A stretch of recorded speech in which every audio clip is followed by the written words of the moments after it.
Good evening, all student, UPSC aspirant, Hindi medium student, 6 to 12th, NCERT book history, topic chapter 3, आरंभिक नगर. So, let's go ahead.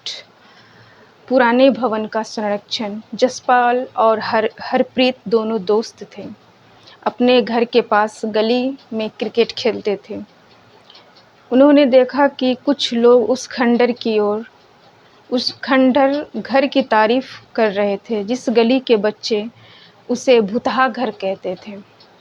एक ने कहा, इसकी वास्तुकला को देखो, क्या आपने कहीं लकड़ी पर इतनी सुंदर नक्काशी देखी है? दूसरी महिला ने कहा, हमें मंत्री जी को पत्र लिखकर कहना चाहिए कि इस खूबसूरत घर को सुरक्षित रखने के लिए इसकी मरम्मत कराने की व्यवस्था करें. यह सब सुनकर जसपाल और हरप्रीत दोनों दोस्त सोचने लगे कि इस पुराने खंडर से लोगों का इतना लगाव क्यों है. सो आगे बढ़ते हैं. हड़प्पा की कहानी. आरंभिक नगर. अक्सर पुरानी इमारत अपनी कहानी के लिए जानी जाती है. लगभग 150 साल पहले जब पंजाब में पहली बार रेलवे लाइन बिछाई जा रही थी, इस काम में जुटे इंजीनियर को अचानक हड़प्पा पूरा स्थल मिला जो आधुनिक पाकिस्तान में है. उन्होंने सोचा कि यह एक ऐसा खंडर है जहां से अच्छी ईंटें मिलेगी. यह सोचकर वे हड़प्पा के खंडरों को खोदने लगे और उसमें से 1000 ईंटें उखाड़ ले गए, जिससे उन्होंने रेलवे लाइन बिछाई. इससे कई इमारतें पूरी तरह नष्ट हो गई और उसके बाद 80 साल पहले पुरातत्वविदों ने इस स्थल को ढूंढा और तब पता चला कि यह खंडर उपमहाद्वीप की सबसे पुराने शहरों में से एक है. चूँकि इस नगर की खोज सबसे पहले हुई थी, इसीलिए बाद में मिलने वाले इस तरह के सभी पुरास्थलों में जो इमारतें और चीज़ें मिली उन्हें हड़प्पा सभ्यता की इमारतें कहा गया. इन शहरों का निर्माण लगभग 4700 साल पहले हुआ. प्रायः पुरानी इमारतों को तोड़कर उनकी जगह नए भवन बनवाए जाते थे. क्या तुम्हें पता है कि पुरानी इमारतों को क्यों सुरक्षित रखना चाहिए? आगे बढ़ते हैं. इन नगरों की विशेषता क्या थी?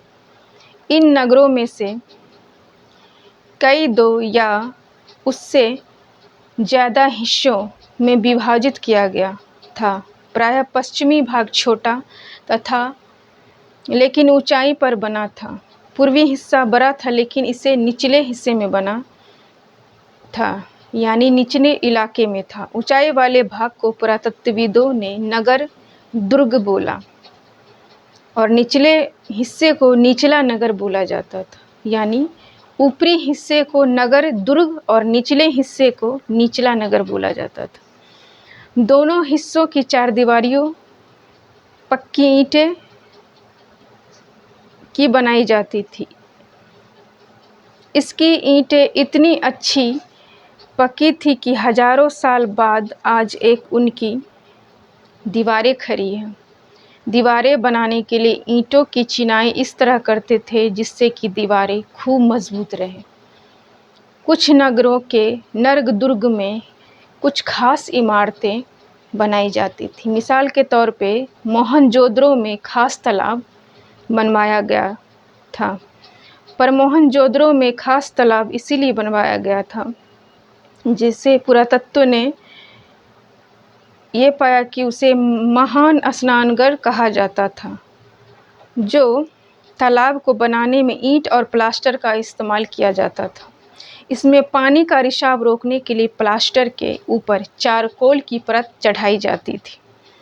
इस सरोवर में दोनों तरफ से उतरने के लिए सीढ़ियां बनाई गई थी और चारों ओर कमरे बनाए जाते थे. इसमें भरने के लिए पानी कुएं से निकाला जाता था.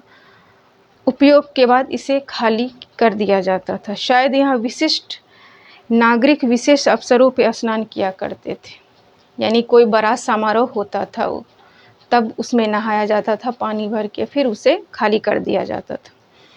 कालीबंगा और लोथल जैसे नगरों में अग्निकुंड मिले। कालीबंगा और लोथल जैसे नगरों में अग्निकुंड मिले जहाँ संभवतः यज्ञ किए जाते थे। हड़प्पा, मोहनजोदड़ो और लोथल जैसे कुछ नगरों में बड़े बड़े भंडारगृह मिले। So look at this picture. मानचित्र उपमहाद्वीपीय के आरंभिक नगर के मानचित्र हैं। झेलम नदी, चेनाब नदी, रावी नदी, हड़प्पा, राखीगढ़ी, कालीबंगा, गावेरीवाला, सिंधु नदी, मोहनजोदड़ो, सोतकाकोह, चन्हू दहो, दरो, Dholavira, Surkotada, Lothal and last Arab Sagar.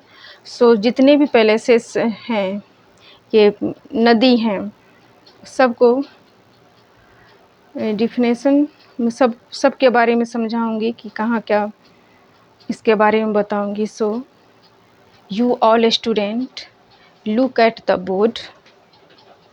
First of all Jhelum नदी। मानचित्र उपमहाद्वीप के आरंभिक नगर। फर्स्ट झेलम नदी। यह नदी जिसका मूल वैदिक संस्कृत नाम विस्तता नदी और कश्मीर व्यथ नद है, उत्तर भारतीय उपमहाद्वीप में बहने वाली एक नदी है। यह भारत के जम्मू और कश्मीर प्रदेश, पाक अधिकृत कश्मीर और पाकिस्तान के खैबर पख्तूनख्वा व पंजाब प्रांतों में बहती है। श्रीनगर झेलम नदी के तट पर स्थित है। झेलम नदी की सबसे बड़ी सहायक नदी किशनगंगा नदी है। झेलम नदी की एक सहायक नदी में जिसे पाकिस्तान में नीलम नदी के नाम से जाना जाता है। दूसरा चेनाब नदी। चेनाब नदी भारत के हिमाचल प्रदेश के लाहौल और स्पीति जिले के ऊपरी हिमालय में डांडी में चंद्रा और भागा नदियों के संगम से बनती है। इसकी ऊपरी पहुंच में इसे चंद्रभागा के नाम से भी जाना जाता है।